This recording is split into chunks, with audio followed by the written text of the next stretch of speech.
Good day and good evening sa mga listeners ng aming programa. Pakinggan po natin ang istoryang ibabahagi ko sa inyo. Matapos ang lahat ng namagitan sa amin ni Tito Ronnie noong ako ay nasa 17 anyos pa lamang, ay muli na naman itong naulit. 21 years old na ako that time. Summer vacation noon at sawi ako sa pag-ibig. Kaya ngayon ay gusto kong i-share ang isa sa aking pinaka-enjoyable na karanasan kay Tito Ronnie na pinsang buo ng mami ko. Nagsimula ang lahat nang malaman ko na ang third party pala sa breakup namin ng boyfriend kong si Raymond ay ang best friend ko noong high school. Naalala ko pa, January 2, 2009, nang makipag-break sa akin ang boyfriend ko. Ang dahilan niya ay parang kaibigan na lang ang pagmamahal niya sa akin at wala raw third party. Nasaktan ako dahil mahal ko talaga siya, pero move on lang ang payo ng pamilya ko at mga kaibigan. March 2009 at patapos na ang school year, pahilom na rin ang broken heart ko. Nag-e-enjoy kami ng mga classmates ko na kumakain sa isang resto dahil last day na ng classes. Nang makita ko si ex-boyfriend, nakasama si Wela na best friend ko sa high school na naglalakad at magka-holding hands. Sabi ng isang classmate ko, "Ay Ana, hindi ko nasabi sa'yo noon pa sa isang Christmas party last year. Nakita ko na si Wela at Raymond na medyo sweet na sila pero hindi ko pinansin kasi alam ko close kayong tatlo, kaya hindi ko na nabanggit sa'yo." "Ah, ganun ba? Okay lang, naka-move on naman na ako eh." Sagot ko naman. Umuwi ako sa bahay no na medyo nakakaramdam na naman ng sakit sa kalooban. Pero kailangan kong makumpirma kung totoo nga ba na habang kami pa ni Raymond ay nagkakamabutihan na sila ni Wela na best friend ko. Tinawagan ko ang kasambahay ng pamilya ni Raymond. Nahihiyang umamin ito sa akin na habang kami pa nga ni Raymond, ay girlfriend na rin niya si Wela. Nanumbalik ang sakit at pagkasawi sa aking puso. Para bang second chapter ng aking pag-iyak at pagdadalamhati. Nakwento ko sa mami ko at sinabi niyang kailangan ko talagang kalimutan si Raymond dahil hindi siya ang karapat-dapat na lalaki sa akin. Ang sabi ko, gusto kong magbakasyon, yung malayo sa Maynila para malibang at malayo ang isipan ko. Sabi ni nanay na tamang-tama raw at pupunta sila ng isa kong tita sa Legazpi sa Bicol, sa bahay ng lolo at lola ko. Sumama naman ako. Isang linggo lang sana pero ang sabi ko ay gusto ko pang magtagala sa probinsya. Kaya naman nauna silang bumalik sa Maynila at naiwan ako sa bahay kasama ang lolo at lola ko at kasambahay nila. Minsan naiwan akong mag-isa sa bahay. Nagpunta sa kabilang bayan ang lolo at lola ko kasama ang kanilang kasambahay. Isinasama nila ako pero sabi ko ay sa bahay nilang ako. At ako na lang ang magbabantay dahil overnight sila doon sa kamag-anakan nila. Nang gabing yun, dahil mag-isa ako ay nalungkot ako dahil naalala ko ang ex kong si Raymond. Aaminin ko na namimiss ko siya. Yung ba nakakasabik na nakaraan namin sa kama. Halos 2 times a week kong magsalo kami basta walang tao sa bahay nila. Nag-init ang pakiramdam ko dahil 4 na buwan pa nang huli akong nakatikim sa aking ex.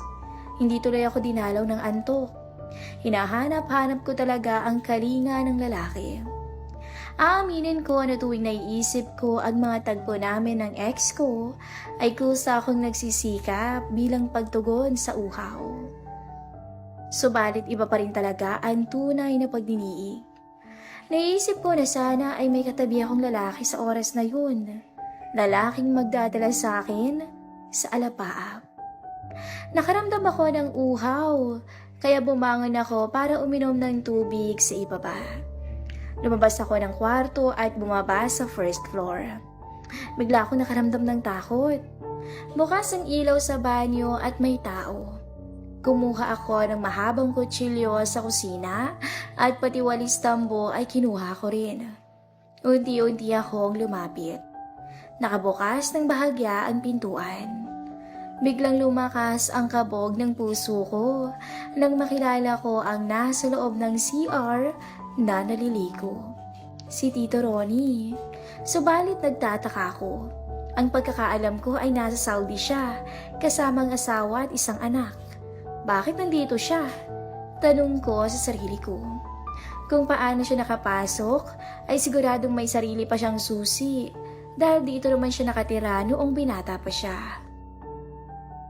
Naalala ko pa, nang matapos ang lihim na relasyon namin ni Tito Ronnie noon, ay naging normal naman ang pakikitungo namin sa isa't isa. Tuwing may okasyon o reunion ang pamilya or ordinaryong pagkakataon na magkikita-kita, ay nakakapag-usap naman kami na hindi naiilang sa isa't isa at hindi namin binabanggit ang mga nakaraang nangyari sa amin sa kama. Itinulak ko ng bahagya ang pintuan. Gugulatin ko sana siya pero biglang nag-iba ang pakiramdam ko. Hindi ko sinasadyang masilayan ang pinagmamalaki niya na sinasabon ng kanyang kamay ng mga oras na yun. Agad akong bumalik ng kwarto ko at hindi na uminom ng tubig. Lalo akong nabalisa sa aking nakita. Maganda pa rin ang pangangatawan ni Ronnie at masasabi kong nabiyayaan talaga siya simula noon pa. Labis akong tinablan sa aking nasilayan. At di ko na namalayan na napapahaplos na pala ako sa aking katawan hanggang sa naisipan kong mag-shower din dahil hindi pa rin maalis ang kakaibang uhaw sa aking pagkatao. Nakiramdam ako kung may gumagalaw o ingay sa ibaba. Nang wala, ay agad akong bumaba sa first floor. Lumingon-lingon pa ako at hinanap si Tito. Wala akong nakita kaya pumasok na ako at nag-shower sa banyo. Dahil hindi mapawi ang sabik sa aking pagkatao, ay muli kong tinugunan ang pangailangan ko habang iniisip ko si Tio Ronnie. Nang makatapos akong mag-shower, ay itinapis ko na ang tuwalya sa aking sarili at agad lumabas ng banyo. Pero nagulat ako dahil nasa labas pala ng CR si Ronnie at naghihintay, nakatapis din ang tuwalya. Bigla akong nahiya dahil baka narinig niya ang mga pigil na boses ko kanina lang. Tito Ronnie, nandito ka pala? Kailan ka pa dumating mula Saudi? Ikaw, Ana, ha? Akala mo hindi kita nakitang nakatingin sa akin kanina. Ha? Hindi po, ha? Nang makita kong may tao sa banyo ay umalis na ako. O, kita mo? Bakit muna mong sinabi nang makita mo ko ay nandito pala ako? Kanina mo pa pala ako nakita. Kasi naman ho, akala ko mag-isa lang ako dito. Tapos bigla may kasama na ako. Akala ko nga magnanakaw ka, no? Bakit umalis ka pa, Ana? Nahihiya ka ba sa nakita mo? Nakita mo naman ang lahat-lahat sa akin, di ba? Nakakapanibago lang po. Ang tagal na kasi noon. Bigla akong napansin na may bumukol sa kanyang tuwalya. At di ako makatingin ng diretso sa kanya. Akyat na ako, Tito Ronnie. Magbibihis na po ako. Lumakad ako palayo sa kanya. Pero pinigilan niya ako sa pamamagitan ng paghawak sa braso ko at tinitigan ako sa aking mga mata. Ana, maski may nakatapis na tuwalya sa katawan mo, ay sigurado akong mas hulmado na to. Sexy-sexy ka na at ang laki ng pinagbago mo, ang sabi ni Ronnie. Wala akong masabi at naiilang pa rin ako sa pagkakatingin niya sa akin. Heto na ang lalaki na makakabigay kasagutan sa aking lungkot, sabi ng isipan ko. Pero maski may nangyari na sa amin dati, ay sa tingin ko na mas mabuti nang hindi maulit dahil may pamilya na to. Pero tumingin na rin ako sa kanya at tumitig. Walang nagsalita. Hanggang sa dumikit ang labi niya sa labi ko. Marahan nung una, ngunit nang nagtagal ay naging marahas. Binuhat niya ako papuntang sala at inihiga sa sofa. Agad niyang inalis ang tuwalya sa katawan ko. Pinagmasdan niya ang kabuuan ko. Grabe, Ana. Ang ganda mo. Ang sexy mo. Mas nakakagigil ka ngayon. Ngumiti lang ako pero nadala ako habang pinagmamasdan niya ang aking kabuuan at sa kanyang mga salitang binitawan. At muli niya akong hinilikan ng malumanay pababa sa aking tenga at leeg hanggang sa bumaba pa to. Hindi niya namalaya na hinila ko na rin ang tuwalyang nakabalot sa kanya. Mula sa pagkakahiga ay pinaupo niya ako sa sofa at ibinukas ang aking mga hita. Unti-unti siyang lumuhod sa sahig at nginitian niya ako. Namiss kita. Ang tanging naging tugon sa kanyang ngiti. Pagkasabi ko noon ay tuluyan niya akong inangkin ng buo. Halos mapasigaw ako ng matamasang alapaap na matagal kong hinahanap-hanap. Napapapikit ang aking mga mata. Nakakabaliw ang ganitong pakiramdam.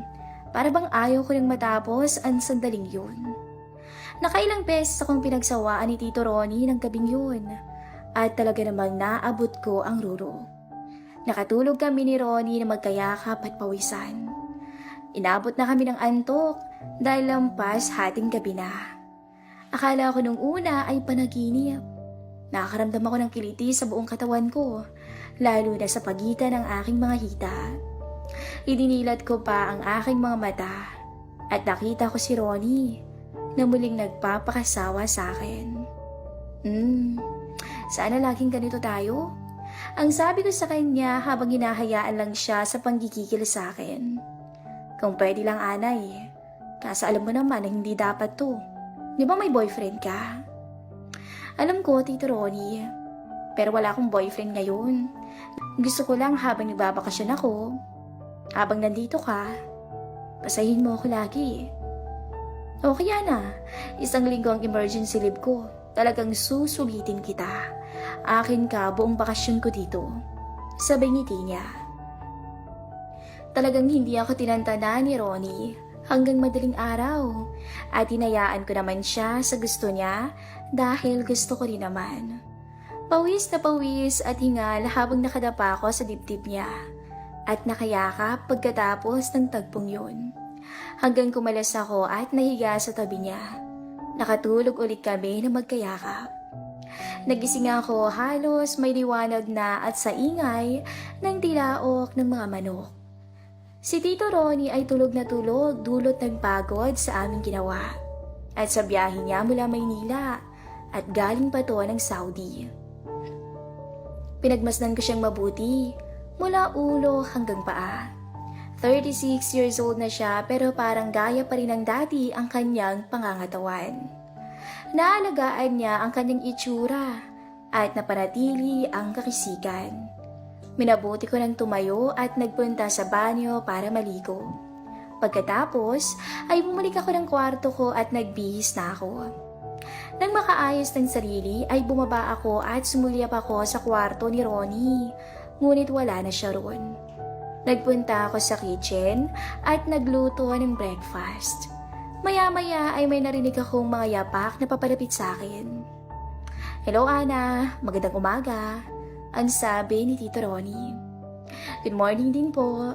Sabay lingon at ngiti ko sa kanya. Makahulog ang ngiti ang kanyang isinukli sabay kindat sa akin. Nakatapis siya ng tuwalya. Bagong ligo din. Tumalikod ako sa kanya at sinabing malapit ko nang maluto ang almusal. Ikaw ang gusto kong almusal, Ana. Ang sabi niya. Ha? Baka dumating na sila lolo at lola. Ang naisagot ko na lang. Dinalian na lang natin. Pagkasabi niya noon, agad akong nilapitan ni Ronnie at pinatay ang sindi ng kalan. Pinaharap niya ako sa kanya at sinuyo sa labi. Ewan ko at naging sunod-sunuran ako sa kanya. Agad niyang inalis ang suot kong t-shirt. Agad niya akong binuhat at pinahiga sa ibabaw ng mesa. Sa puntong yun ay muli namin pinagsaluhan ang isa't isa. At halos masira na namin ang matibay na mesa ng oras na yun. Isang linggo kaming nagpakasasa ni Tito. Minsan sa kwarto ko, minsan sa silid niya, tuwing halos 11:00 ng gabi. Siyempre, maingat kami at siguradong walang nakakita sa pagpunta o paglabas-labas namin ng kwarto. Medyo hindi lang kami makahiyaw ng malakas dahil baka marinig nila lolo at lola o ng kasambahay namin. Natapos ni Tito Ronnie ang mga nilakad niya at nakuha na ang mga dokumentong kailangan niya. Nang araw na pupunta na siyang Maynila dahil babalik na rin siya ng Saudi ay nag-usap kami. Sabi niya ay hindi talaga dapat ang mga nangyayari sa amin. Pero ngayon ay ayaw niyang magsalita ng tapos. Ang sabi na lang niya na in the future kung maiiwasan namin ay kailangang umiwas. Pero pag hindi, let it be. Pero huwag palagi. Isang buwan pa sana akong mag-i-stay sa probinsya, pero pagkatapos ng isang linggo ay bumalik na rin ako sa Maynila. Napawi na ni Tito Ronnie ang lungkot ko. At feeling ko, naka-move on na ako ng tuluyan kay Raymond at sa traitor ko na best friend na si Wena. Hanggang dito na lang po ang ating story.